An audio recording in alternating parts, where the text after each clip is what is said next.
Alhamdulillahi wa kafa wassalatu wassalamu ala rasulihil mustafa wa ala alihi wa sahbihi wa man iqtafa amma ba'd. Kita panjatkan puja dan puji syukur kehadirat Allah tabaraka wa taala. Pada kesempatan malam yang berbahagia kali ini kita masih kembali diberi kekuatan, kesehatan, hidayah serta taufik dari Allah Jalla wa'ala, sehingga kita bisa kembali menghadiri pengajian rutin tafsir kita ini di Masjid Agung Darussalam Purbalingga. Kita berharap semoga Allah Tabaraka wa Ta'ala berkenan untuk melimpahkan kepada kita semuanya ilmu yang bermanfaat, sehingga bisa kita amalkan sebagai bekal untuk menghadap kepada Allah Jalla wa'ala. Amin ya rabbal alamin. Salam dan salam semoga senantiasa tercurahkan kepada junjungan kita Nabi besar Muhammad sallallahu alaihi wasallam, kepada keluarganya, sahabatnya serta umatnya yang setia mengikuti tuntunannya hingga di akhir nanti.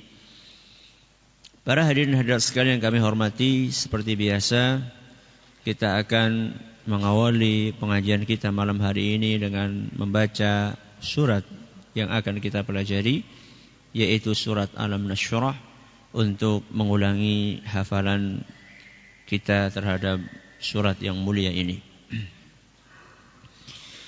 A'udzu billahi minasy syaithanir rajim.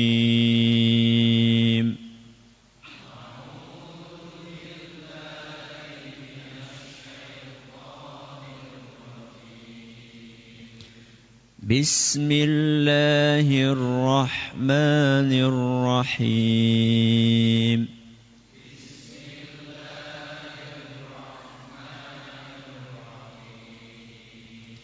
Alam nashrah laka sadrak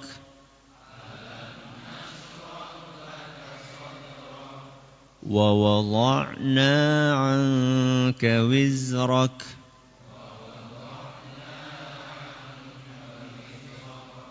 alladhi anqadha dhahrak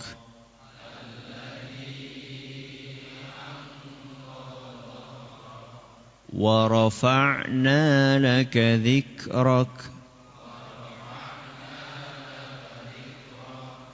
fa inna ma'al usri yusra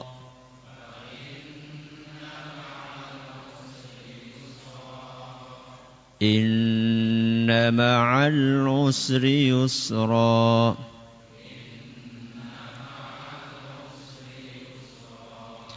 فإذا فرغت فانصب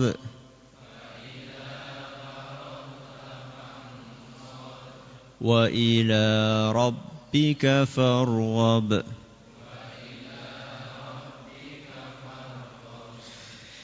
Para hadirin dan hadirat sekalian yang kami hormati, dan juga segenap pendengar Radio Insani 102.2 FM di Purbalingga dan sekitarnya, para pendengar Radio Roja di Jakarta, di Bandung, di Lampung, di Berau, dimanapun Anda berada, para pendengar Radio Bas FM di Surutigo dan sekitarnya, radio kita di Madiun dan sekitarnya, Radio Al-Hikmah di Banyuwangi dan sekitarnya, serta para pemirsa Yufid TV yang semoga senantiasa dirahmati oleh Allah Azza wa Jalla. Pembahasan terakhir kita tentang ayat yang kedua dan ketiga, yaitu ayat yang berbunyi wa wada'na 'anka wizrak alladzi anqadha dhahrak, yang artinya dan kami telah menurunkan beban darimu yang mana beban itu telah memberatkan pundakmu. Pundaknya siapa? Rasulullah sallallahu alaihi wasallam. Kemarin kita sudah sampaikan bahwa sekurang-kurangnya ada dua penafsiran para ulama ketika mereka menjelaskan makna dari beban tersebut. Penafsiran yang pertama adalah dosa-dosa. Penafsiran yang kedua, beban tugas dakwah. Dan kemarin kita sudah membahas tentang penafsiran yang pertama, yaitu beban dosa. Pada kesempatan kali ini insyaallah kita akan mengupas penafsiran yang kedua. Bahwa menurut sebagian ulama, yang dimaksud dengan beban yang memberatkan pundak Nabi SAW adalah tugas berdakwah. Mengapa kok Nabi kita SAW merasa berat dengan tugas tersebut? Karena kata sebagian ulama, di antaranya Al-Qasimi di dalam tafsir beliau, bahwa awal-awal Nabi SAW berdakwah, itu yang menerima dakwahnya sedikit apa banyak? Sangat sedikit. Dan juga Nabi kita SAW dan orang-orang yang masuk Islam pertama kali mengalami penindasan, mengalami ujian yang berat. Di sisi lain, kesyirikan ada di mana-mana. Berhala di sekeliling Ka'bah ada berapa? 360 berhala. Di dalam Ka'bah ada, di luar Ka'bah ada, di atas Ka'bah mungkin juga ada. Moral rusak. Akidah rusak, ibadah rusak. Demi melihat itu semua, maka Nabi SAW terasa bahwa itu beban yang sangat berat. Nabi SAW tidak nyaman ketika melihat ada orang menyembah selain Allah. Nabi SAW merasa tidak nyaman ketika melihat kaum muslimin yang cuma sedikit itu ditindas. Dan itu terasa begitu berat di pundak Nabi SAW. Kemarin kita sudah jelaskan arti dari aslinya angkodo zohrok. Angkodo apa kemarin? Beban yang terlalu berat sampai apa? Punggungnya mengeluarkan suara. Jadi Nabi SAW itu berat banget melihat orang-orang yang masuk Islam sedikit. Kaum musyrikin kekuatannya kuat luar biasa. Nah, keberatan tersebut, beban yang berat itu oleh Allah Subhanahu wa ta'ala diturunkan. Wa wada'na anka wizrak. Kami turunkan beban itu dari pundakmu wahai Muhammad. Apa maksudnya diturunkan dari pundak Nabi SAW? Bukan maksudnya Nabi kemudian tidak wajib lagi untuk berdakwah, bukan. Akan tetapi beban itu diturunkan ketika jumlah kaum muslimin semakin banyak. Dan bukan hanya banyak. Bahkan mereka masuk ke dalam Islam secara berbondong-bondong. Surat apa itu? Idza jaa nasrullahi wal fath wa ra'aitan nasa yadkhuluna fi dinillahi afwaja. Apa artinya afwaja? Berbondong-bondong. Kalau kemarin yang masuk 1, 2 sembunyi-sembunyi, maka kemudian setelah terjadinya peristiwa penaklukan kota Mekah yang diistilahkan dengan Amul Fathi, tahun penaklukan. Maka setelah kejadian itu yang masuk ke Islam itu bukan 10, 20, tapi satu kabilah breng masuk Islam. Kabilah yang lain masuk lagi. Maka kemudian beban itu terasa apa? Ringan di pundak Nabi SAW. Inilah penafsiran yang kedua. Apa yang bisa kita ambil pelajaran dari penafsiran yang kedua ini? Bahwa seharusnya kita ini yang mengaku agamanya Islam, itu seharusnya merasa sedih, merasa berat ketika ajaran Islam itu tidak diamalkan oleh masyarakat. Harusnya seperti itu. Ketika melihat orang gak sholat, sedih. Ketika melihat siang-siang orang di bulan Ramadan tanpa malu makan soto dan bakso di pinggir jalan. Minum kopi dengan enaknya siang-siang bulan Ramadan. Laki-laki dewasa, ya, terasa berat, sedih. Jangan sedih nggak kalau ngeliat kayak gitu? Lihat teman-temannya di kantor pada korupsi, sedih. Sedih nggak? Sedih nggak? Enggak, biasa aja. Lihat anak kita sampai besar belum mau sholat, sedih. Berat. Inilah yang seharusnya kita lakukan. Itulah yang seharusnya kita rasakan.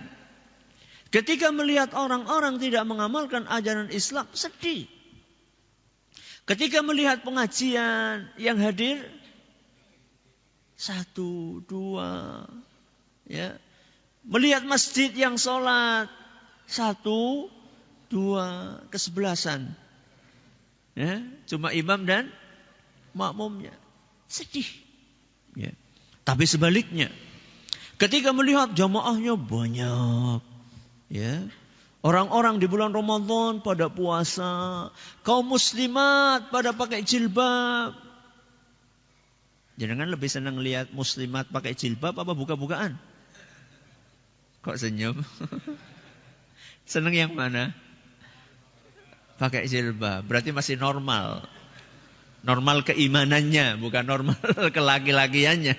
Normal keimanannya. Ketika melihat orang pakai jilbab, Masya Allah, Alhamdulillah. Di kampung ini sudah ada yang menutup auratnya lengkap. Senang. Bukan hanya senang saja. Akan tetapi kita ini terpacu untuk berbuat apa yang bisa kita perbuat untuk agama ini. Jangan cuma memikirkan kehidupan diri sendiri. Yang penting perut saya kenyang. Yang penting saya bisa tidur nyenyak. Itu saja. Kalau itu pikiran kita, nuwun sewu. Apa bedanya antara kita dengan binatang? Ada sebuah ungkapan yang disampaikan oleh Buya Hamka. Beliau pernah mengatakan, kata-katanya simple, tapi agak menohok, ya, agak pedes, ya, buat orang-orang yang merasa tertohok.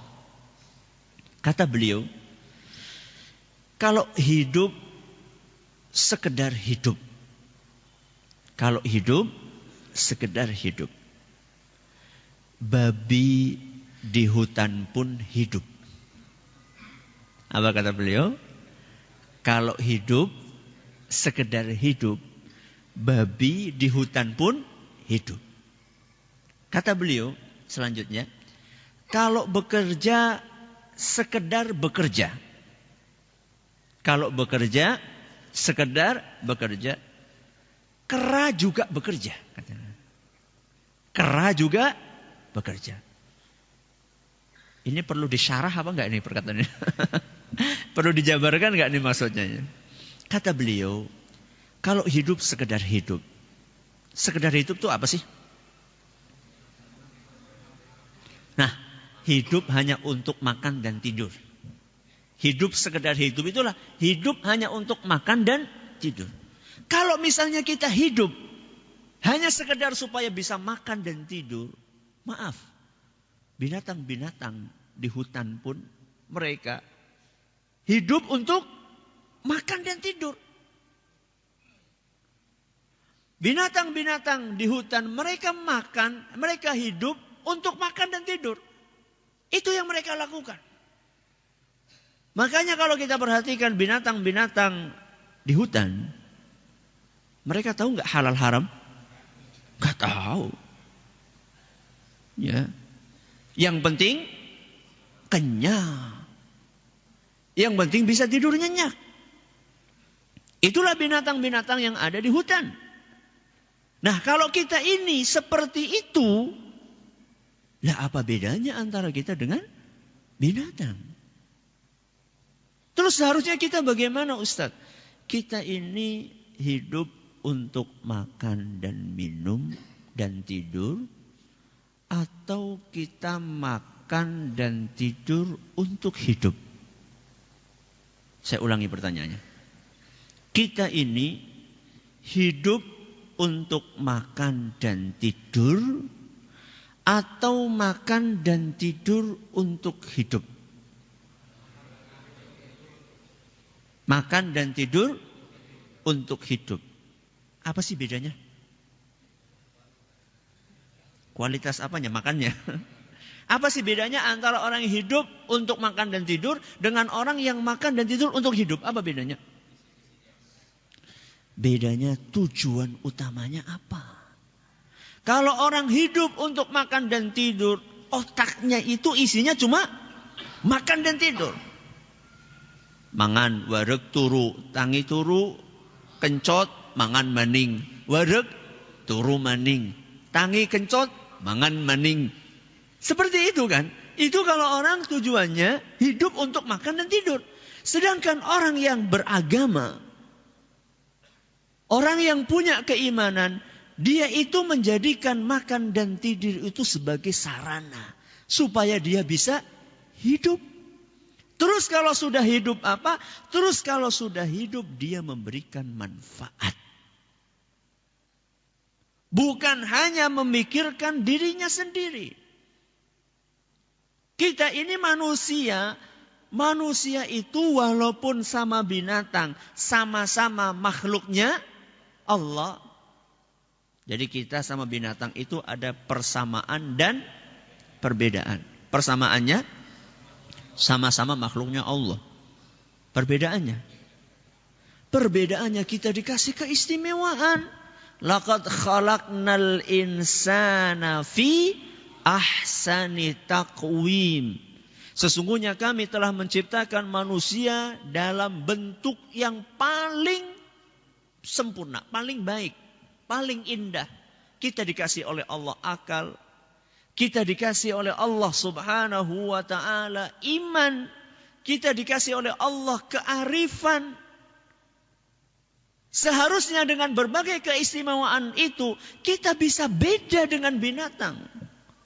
Ini perkataan Buya Hamka yang pertama. Yang kedua apa tadi? Kalau kerja, sekedar kerja, kera juga kerja. Emang kera kerja? Emang kera kerja? Kerja apa kera? Topeng monyet. Ada kerja yang lain gak kera? Apa? Manjat kelapa. Ada kera yang spesialisasinya manjat kera. Dan itu butuh latihan. Akan tetapi kera ya sekedar kerja selesai. Apakah dia berpikir setelah saya bekerja ini saya dapat gaji. Gaji ini sebagian saya infakkan untuk masjid. Apakah ada yang berpikir seperti itu? Enggak. Kalau kita bekerja hanya untuk bekerja. Tidak terfikir sekian persen saya akan alokasikan untuk akhirat saya. Sekian persen saya alokasikan untuk kehidupan saya pribadi. Sekian persen saya berikan kepada anak, istri, keluarga. Kalau kita nggak berpikir seperti itu, maaf, apa bedanya kerja kita dengan kera? Makanya Nabi kita Muhammad sallallahu alaihi wasallam mengajarkan kepada kita bahwa manusia yang paling dicintai oleh Allah adalah manusia yang paling bisa bermanfaat. Di dalam sebuah hadis yang diriwayatkan oleh Imam At-Tabarani, di dalam kitab beliau Al-Mu'jamul Awsat, Dan hadis ini dinyatakan hasan oleh Syekh Al-Albani. Nabi kita sallallahu alaihi wasallam bersabda, "Ahabbun nasi ilallah anfa'uhum linnas." Manusia yang paling dicintai oleh Allah siapa? Yang paling rajin tahajudnya, yang paling rajin puasa Senin Kemisnya. Apakah itu yang dimaksud? Beliau mengatakan yang paling dicintai oleh Allah anfa'uhum linnas, yang paling bermanfaat untuk orang lain. Bermanfaat untuk orang lain, capek enggak? Capek. Yang lainnya sudah pada tidur, ini belum tidur. Yang lainnya setelah bekerja pulang langsung istirahat. Yang ini setelah bekerja masih mikirin bagaimana pengajian nanti malam. Bagaimana pembangunan masjid. Bagaimana anak-anak yang ada di sekeliling saya bisa ngaji. Di saat orang-orang siang-siang setelah bekerja langsung istirahat. Ini setelah bekerja langsung pergi ke musola. Menyambut anak-anak untuk belajar Al-Quran. Masih pada asar dilanjutkan sampai maghrib, capek. Akan tetapi dia menjadi orang yang dicintai sama Allah. Karena dia tidak memikirkan dirinya sendiri. Tidak bersifat individualis. Tidak bersifat egois. Yang dia pikirkan, apa yang bisa saya berikan? Dia keluar dari zona nyaman. Bahasa kerennya comfort zone. Dia keluar dari zona nyaman. Nyamannya kan pulang kerja tidur. Hari Ahad plesir. Ya, itu enaknya. Siang-siang istirahat. Nah ini besok ini ujian ini. Kita mau dalam zona nyaman atau keluar dari zona nyaman? Ada pengajian ba'da zuhur. Ada pengajian ba'da zuhur. Zuhuran di sini pengajian. Itu salah satu kita ujian, kita mau nggak keluar dari zona nyaman ini? Ya. Kalau ingin keluar dari zona nyaman, saya pengen dapat ilmu yang bermanfaat. Mumpung ada seorang ustadz yang terkenal keilmuannya. Dr. Syafiq Reza Basalamah, jauh-jauh dari Jember, ya, datang kemana? Ke Purbalingga. Hari apa tadi? Sabtu. Tanggal berapa ini? 21 November 9 Safar. Berarti berapa hari lagi?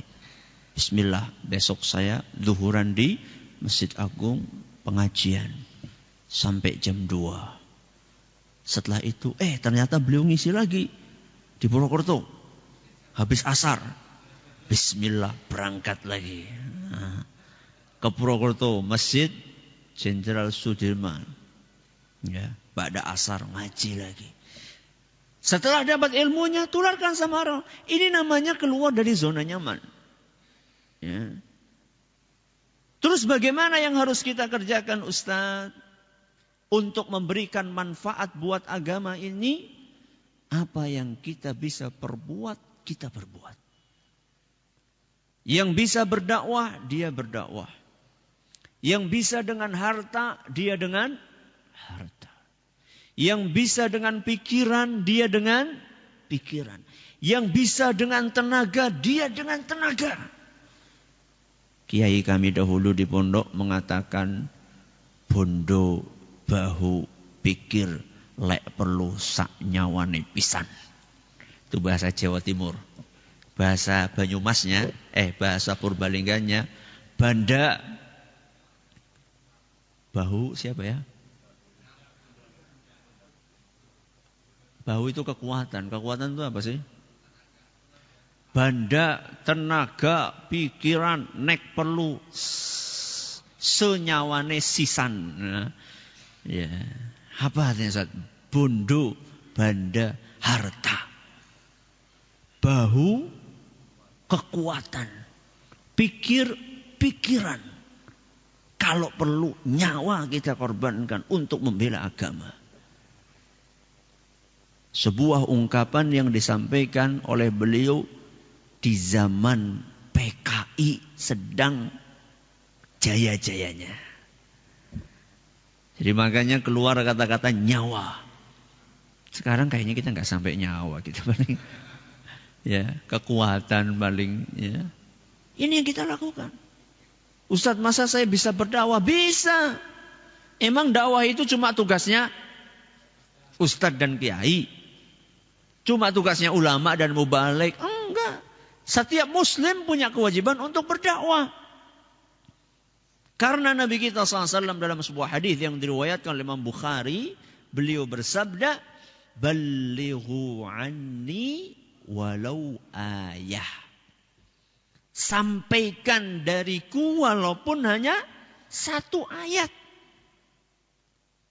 Saya hafalnya ayat wal asri. Sampaikan. Kepada siapa Ustaz? Anaknya jenengan. Coba saya tanya. Siapa di antara panjenengan yang anaknya belajar surat Al-Fatihah dan hafal di tangan jenengan? Angkat tangan. Atau dari guru TPQ? Angkat tangan. Siapa yang ngajari anaknya Al-Fatihah sampai hafal? Angkat tangan. 1, 2, astagfirullah, 3, 4, 5, 6, 7, 8, 9. 9. Lah terus siapa yang ngajari Al-Fatihah anak kita? Guru TPQ. Pahalane nggo guru TPQ. Makanya ada salah seorang syekh, seorang ulama di kota Madinah, Syekh Profesor Dr. Abdul Razak Al-Badr, sering datang ke Istiqlal. Beliau pernah mengatakan, wahai para orang tua, minimal ajarkan juz amma kepada putra-putri Anda. Apa? Juz amma. Minimal.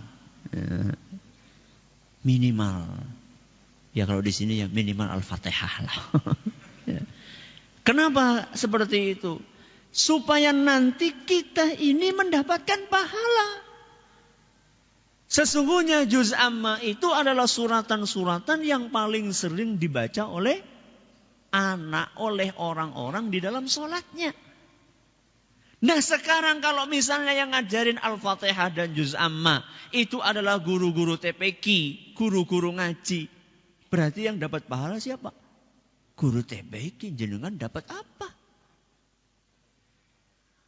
Anak jenengan sholat baca Al-Fatihah, ayat kursi, kemudian baca Al-Falaq, Al-Ikhlas, An-Nas.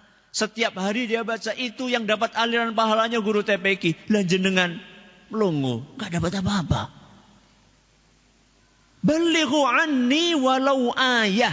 Sampaikan walaupun satu ayat. Panjenengan sudah hafal, alhamdulillahirabbil alamin. Ajarkan kepada anak kita. Sini nak, ayo. Indah banget loh kalau misalnya panjenengan itu pit-pitan, ya. Pit-pitan sama anak di belakang, setoran apa? Hafalan. Ya, setoran hafalan. Ayo nak, baca Al-Fatihah. Ya. Setelah itu baca apa? Al-Kafirun. Ustaz, aku rapal ya Al-Kafirun bolak-balik. La a'budu ma a'bud. Kemudian wala antum a'biduna ma a'bud. Aku bingung Ustaz, but. Makanya dihafalin. Makanya Nabi SAW kan mengatakan balighu anni walau ayat. Sampaikan ayat. Berarti kan kita sudah tahu ayatnya. Baru kita sampaikan. Lawang belum tahu ayatnya gimana mau nyampaikan. Ya. Setelah kita punya ilmunya, sampaikan kepada orang lain. Oh ya, sebelum disampaikan kepada orang lain, diamalkan dulu. Ya, setelah dapat ilmu, amalkan. Ini namanya mengamalkan ilmu, kemudian sekaligus dakwah. Ini dakwah bil hal, Apa dakwah bil hal? Dakwah dengan perbuatan. Jadi kita ini mengajak orang dengan praktek. Sudah tahu sholat berjamaah di masjid hukumnya wajib buat kaum pria menurut pendapat yang cukup kuat di antara pendapat para ulama. Ya sudah, amalkan. Panjenengan mengamalkan ilmu tersebut sekaligus panjenengan berdakwah kepada masyarakat. Jangan merasa malu. Ada sebagian orang loh, izin loh azan. Ya. Loh kenapa Pak enggak ke masjid? Kan sudah tahu sholat di masjid itu wajib. Iyalah kalau ke masjid enggak ada temannya. Ya. Malu saya ke masjid sendirian. Semua orang, terutama di daerah-daerah yang keagamaannya kurang, akan mengalami masa-masa seperti itu. Saya juga dulu mengalami. Ya, ketika pulang dari Madinah awal-awal itu, Masya Allah, prihatin ya. Yang sholat ya kayak tadi, kesebelasan. Bahkan kadang-kadang lebih parah dari itu. Kerja borongan. Ya. Azan sendiri, qomat sendiri, ya jadi imam plus makmum. Alias nggak ada temannya. Itu berjalan sekian tahun. Sekian apa? Tahun. Kemudian mulai ada yang lamlasi temen kayak orang kancane. Datang 1, 2. Sekarang alhamdulillah kalau zuhur itu 3 soft. Ya. Sekitar kalau 1 soft 20 misalnya berarti kan berapa? 60. Alhamdulillah bertahap. Ya. Dan kita kalau tidak memulai, siapa yang akan mulai? Kalau bukan yang sudah hadir pengajian yang akan mulai, panjenengan akan harapkan orang-orang yang tidak hadir pengajian harap mulai. Panjenengan harapkan mereka. Lah mereka belum tahu ilmunya. Gimana mau mengamalkan? Ya tinggal yang sudah tahu ilmunya, itulah yang akan mengamalkan. Sudah tahu ilmunya, praktekkan. Ya. Udah punya ilmu, diamalkan, ditularkan. Terutama kepada keluarga terdekat kita. Anak, istri. Diajak untuk hadir pengajian. Indah banget ya. Kalau misalnya pengajian itu suami istri. Kemudian anak-anak pada boncengan. So sweet. So sweet itu bukan ketika dapat bunga mawar. So sweet itu ketika panjenengan suami, istri, anak berangkat bareng. Udan-udanan ora apa-apa. Ya. Senang, bahagia. Setelah seperti itu tularkan kepada orang lain. Keluarga sudah terbangun, tularkan sama tetangga.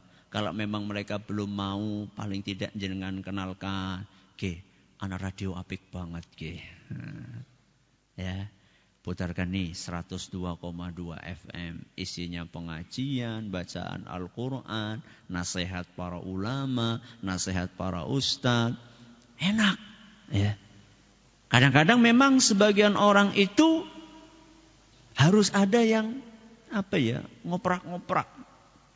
Makanya ada seorang mengatakan lebih baik dipaksa masuk surga daripada sukarela masuk neraka. Apa kata dia? Lebih baik dipaksa masuk surga daripada sukarela masuk neraka. Sukarela kok masuk neraka? Ya some ya. Masa masuk neraka? Masa sukarela masuk neraka? Gak ada yang mau. Memang perlu ada yang buka itu semuanya.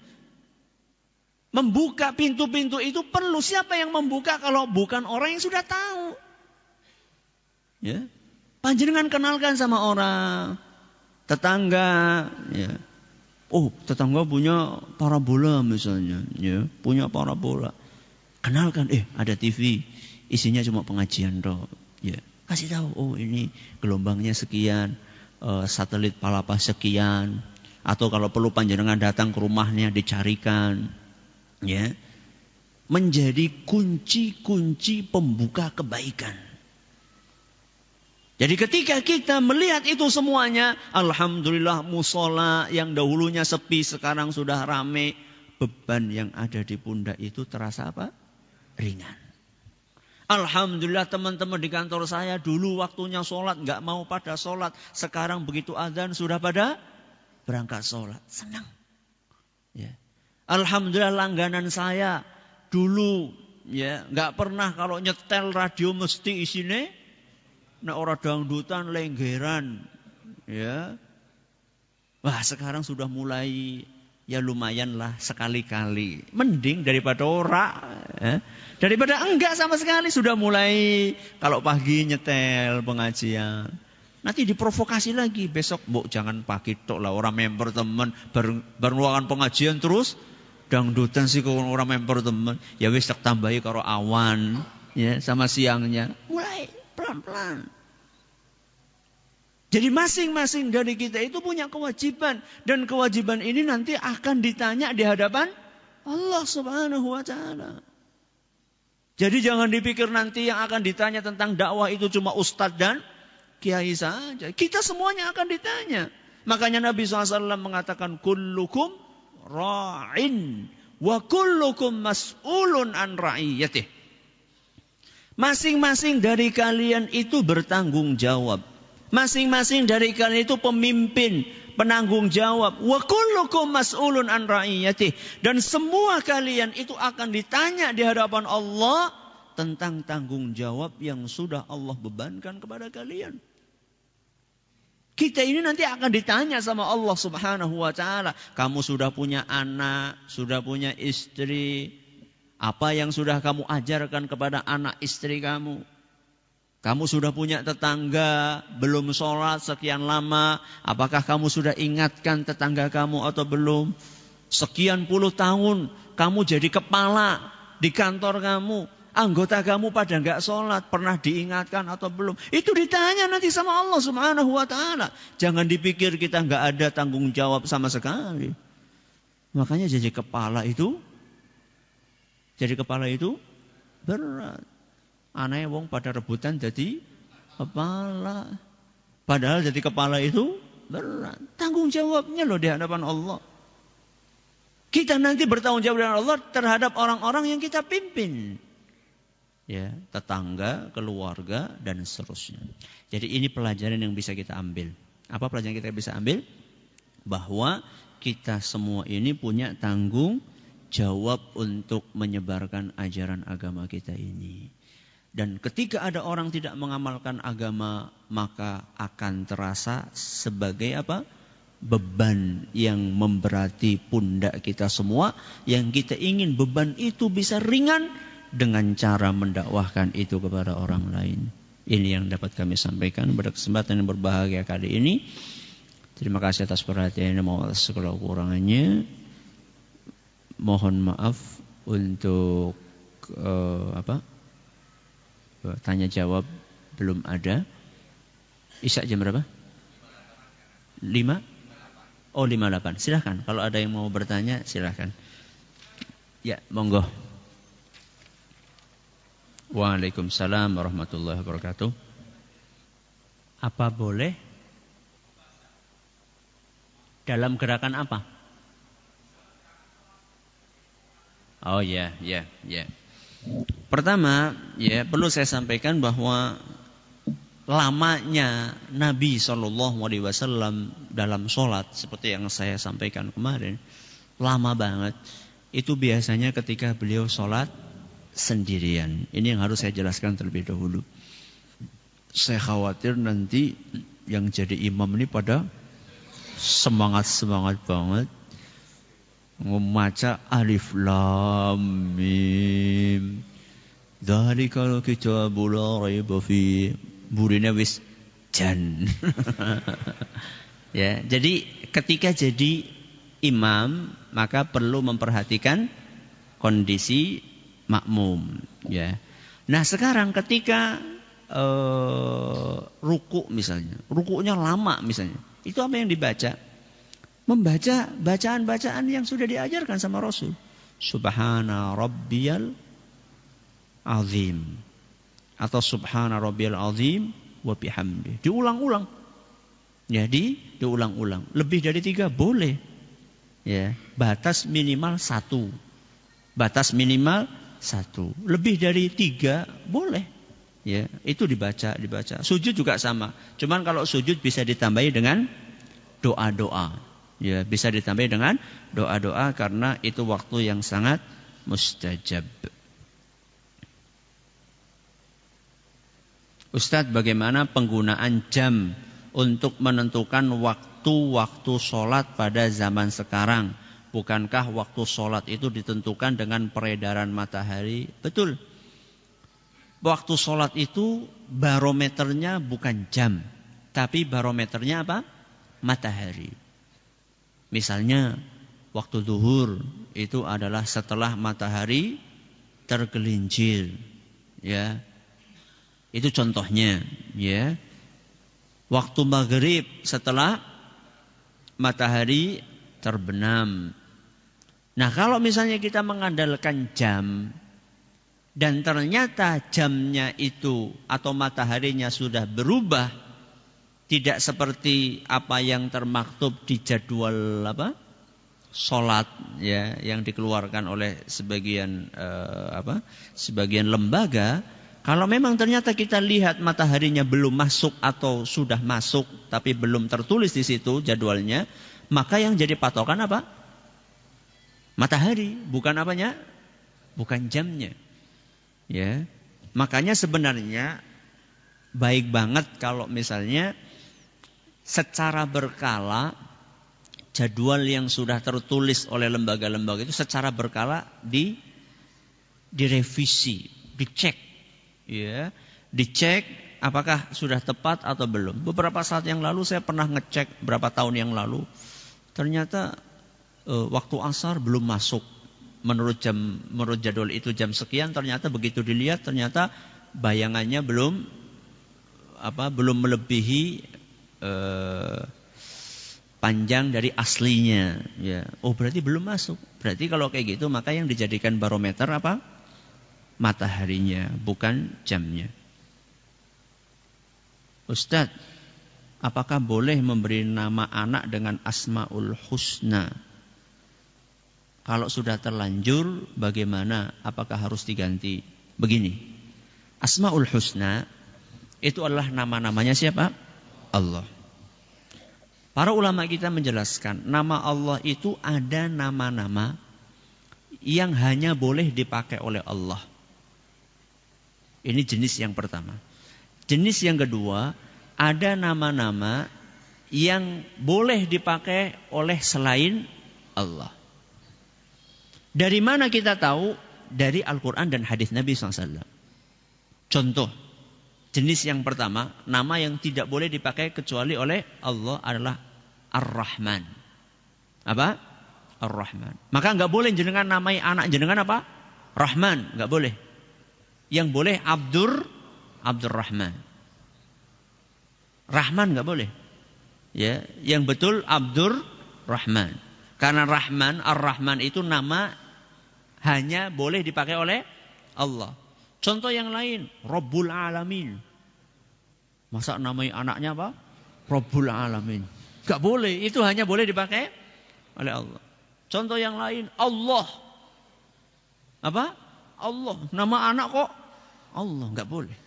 Ini jenis pertama. Jenis yang kedua, nama-nama yang boleh dipakai oleh selain Allah. Dan itu nama Allah. Contohnya Rahim. Apa? Rahim. Rahim boleh. Ya. Dalam Al-Quran Allah menjuluki nabinya Rahim. Bil mu'minina ra'ufur rahim. Itu Allah sedang menjuluki Nabi Muhammad dengan Rahim. Dan juga Ra'uf. Berarti kalau ada orang tua menamai anaknya Rahim, tidak apa-apa. Tidak harus diganti. Ra'uf juga tidak apa-apa. Kalau mau ditambahi Abdur Ra'uf, bagus. Abdur Rahim, bagus. Tapi tidak harus diganti. Maka pertanyaan ini harus dijelaskan. Nama anaknya jenengan itu siapa? Termasuk kategori yang pertama atau Yang kedua, kalau ternyata nama anak jenengan Rabbul Alamin, kudu diganti. Tapi kalau nama anak jenengan Rauf, tidak harus diganti, tidak apa-apa. Jadi tergantung termasuk nama yang mana, yang pertama atau yang kedua.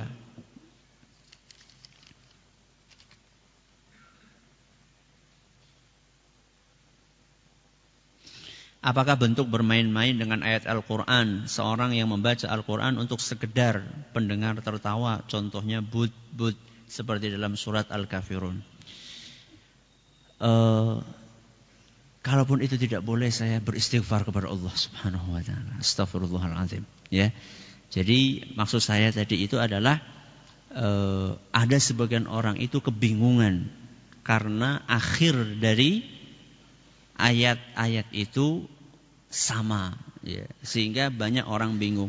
Dan itu terjadi pada zaman Nabi SAW. Seorang sahabat yang mabuk, ya, sebelum diharamkannya apa? Khamar, itu ngimami membaca surat Al-Kafirun dan gak selesai-selesai, ya, karena akhirnya sama. Kalau memang itu tidak boleh, saya mohon ampun kepada Allah Subhanahu wa taala. Semoga Allah mengampuni kita. Apakah bentuk kezaliman seseorang yang sebenarnya mampu membayar hutang tapi ditunda-tunda melunasinya? Sangat zalim. Ya, sangat zalim. Nabi kita sallallahu alaihi wasallam mengatakan matlul ghaniyyi zulmun. Orang yang mampu bayar utang kemudian dia ngundur-ngundur, zalim. Ya. Walaupun Ustadz maksudnya ini untuk saya puter, Ustadz buat modal, zalim. Jadi kalau misalnya panjenengan sudah punya utang nih sama sales misalnya, sudah ditentukan waktu bayarnya, jenengan ada uangnya, tapi wah ini kudu tak puter maning ki, zalim. Ya. Dan kezaliman kata Nabi SAW, az-zulmu zulumatun yaumal qiyamah. Kezaliman itu adalah kegelapan yang berlipat-lipat nanti pada hari kiamat. Peteng dedet orang yang zalim itu. Na'udzubillahi min dzalik. Maka jangan main-main dengan yang namanya apa? Utang. Wallahu taala a'lam.